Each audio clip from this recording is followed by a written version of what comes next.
પવિત્ર બાઇબલના ઐતિહાસિક અભ્યાસના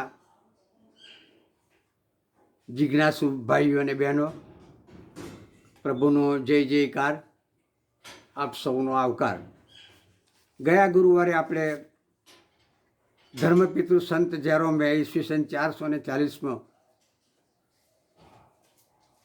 સમગ્ર બાઇબલનો લેટિનમાં અનુવાદ કર્યો હતો. પ્રાચીન રોમના સામાન્ય લોકોની એ ભાષા હતી. એના વિશેની માહિતી અને અભ્યાસ આપણે મેળવ્યો હતો અને અભ્યાસ કર્યો હતો. અને તે વખતે આગામી અનુવાદો અને અનુવાદકો વિશે જોઈશું એવી વાત આપણે જાહેર કરી હતી. આજે આપણે નવા અનુવાદો અને બાઇબલના નવા અનુવાદકો, ખાસ કરીને પ્રાથમિક કક્ષાના જોઈશું. બહુ મુશ્કેલીથી એમણે પોતાના કામનો પ્રારંભ કર્યો છે, એ પણ આપણે જોઈશું. 440માં આ લેટિન આવૃત્તિ બહાર પડી. ત્યાર પછી 942 વર્ષ સુધી કોઈ અનુવાદ થયા નહીં, કરવા દેવાયા નહીં, એની પર પ્રતિબંધ રખાયો.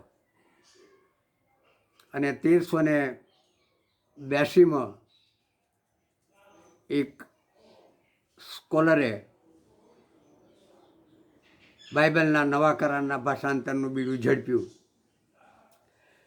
ઘણા બધા સાક્ષરો પોતાની માતૃભાષામાં બાઇબલના અનુવાદની ઈચ્છા ધરાવતા હતા, પરંતુ રોમન કેથલિક ચર્ચે કેવળ આ લેટિન વલ્ગેટ તર્જુમાને જ અધિકૃતતાની મોહર મારી હતી. અને અન્ય ભાષાઓમાં અનુવાદ થાય એના પ્રત્યે એમણે કોઈ ખુશી દર્શાવી નહીં, એવા પ્રયાસોને ઉત્તેજન આપ્યું નહીં.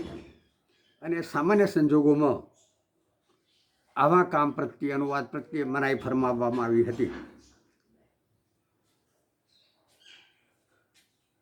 કોઈ હેતુસર સૂચક મનાઈ ફરમાવવામાં આવી હોય, જો કે આવી મનાઈ જરૂરી ન હતી, કારણ કે પવિત્ર બાઇબલના વચનો તો પ્રત્યેક માણસો માટે છે અને ઈશ્વરના માટે છે. મોજીસે લખ્યા, ઈશ્વરનો ઉપદેશ એમ છે, તો એને ઉપર પ્રતિબંધ હોઈ શકે નહીં. આવા સંજોગોમાં બાઇબલ જાણે લોખંડી પહેરાવાળા જાપ્તા હેઠળ મુકાયું હોય એવી પરિસ્થિતિ સર્જાઈ.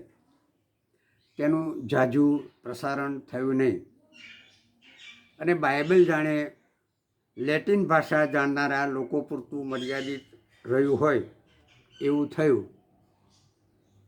અને તે પણ લેટિનની જે સામાન્ય લેટિન ભાષા જાણનારા પાસે પહોંચ્યું નહીં, પણ માત્ર ક્લર્જી પીપલો, જે લોકો ધર્મ ક્ષેત્રના આગેવાનો હતા અને સત્તાધીશો હતા, એ લોકોને એમના અભ્યાસમાં લેટિન ભાષા શીખવવામાં આવતી હતી, એટલે એમના પૂરતું મર્યાદિત થયું. પણ આજે આપણે આપણા ક્રમાંક 14માં ખાસ વિગતે જોઈએ છીએ કે બાઇબલ તો ઈશ્વરની વાણી છે, તે માણસ જાત માટે છે, તેના પર કોઈનો વ્યક્તિગત કે સંસ્થાગત હવાલો હોઈ શકે નહીં. એ કોઈની અંગત માલિકીની એસેટ નથી.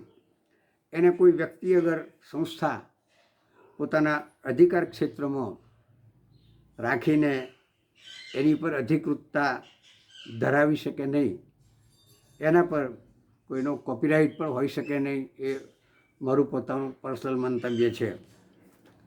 આવા કટોકટી ભર્યા સંજોગોમાં ઇંગ્લેન્ડની ઓક્સફર્ડ યુનિવર્સિટીના એક વિદ્વાન સ્કોલરે આ બાઇબલના નવા કરારના ભાષાંતરનું બીડું ઝડપ્યું. એમનું શુભ નામ હતું જ્હોન વિકલિફ. એમણે બહુ પ્રયત્ન કર્યો, મહાપ્રયાસ કર્યો, અને ઈસવીસન 1360થી ઈસવીસન 1382 સુધી એમણે સખત પરિશ્રમ કરી અને 1382માં એમણે નવા કરારના અંગ્રેજી અનુવાદનું પ્રકાશન કર્યું. ભાષાંતર ઉપરાંત પ્રકાશન કર્યું. આ સખત પરિશ્રમ કર્યો અને તેના લીધે એને સખત પ્રશંસા થવી જોઈએ, પરંતુ એની પ્રશંસાને બદલે એમને સખત પીડા આપવામાં આવી. તત્કાલીન ચર્ચના કેટલાક જડતાવાદી સત્તાધીશોએ આ ભાષાંતરનો અને જ્હોન વિકલિફનો વિરોધ કર્યો. તેઓના પ્રત્યે નારાજી બતાવી, તેમના કામની અવગણના કરી અને અનુવાદ ઉપર પ્રતિબંધ ફરમાવ્યો અને કાવા દાવા કરીને વિકલિફને ઈસવીસન 1382માં ઓક્સફર્ડ યુનિવર્સિટીમાંથી બહિષ્કૃત કરવામાં આવ્યા. પ્રથમ અનુવાદકની આ પીડાજનક દશા કરવામાં આવી હતી. નવા કરારનું અંગ્રેજી ભાષાંતર કરવાને કારણે ત્રાસજનક રીતે જ્હોન વિકલિફની સતાવણી કરવામાં આવી. જોકે એમને વધારે પીડા આપવાની હતી, પણ તે બીમાર રહેતા હોવાથી શારીરિક શિક્ષા એમને કરવામાં આવી નહીં. અનુવાદ પ્રકાશિત કર્યાના 2 વર્ષ પછી 31 ડિસેમ્બર 1384ના દિવસે વિકલિફ ઈશ્વરના સદાકાળના દરબારમાં પહોંચી ગયા. વિકલિફ પર જે વિપત્તિ અને ત્રાસ ગુજારવામાં આવ્યો તેને લીધે અન્ય કોઈ સ્કોલર બાઇબલનું ભાષાંતર કરવાનું સાહસ કરી શકવાની હિંમત કરતા ન હતા. આવું જોખમ કોણ કરે? ભાગના મોંમાં માથું કોણ નાખે? તો પણ ઈશ્વરની સૃષ્ટિમાં સાહસિકો અને સ્વમાની હિંમતવાનોની અછત નથી. આપણે જોઈએ છીએ અત્યારે પણ ખરાખરીને સમયે તેઓ જાહેર થાય છે. વિકલિફના લખાણોથી પ્રજ્વલિત થઈને પવિત્ર બાઇબલના સત્યો જાહેર કરવા માટે જ્હોન હસ જાગૃત થયા અને તેમના વતન પેરુગ્વેમાં એમને સાંભળવાને માટે લોકોની ભીડ જામતી હતી. પરંતુ પોપ દ્વારા તેમને આવું કરવાની મનાઈ ફરમાવવામાં આવી.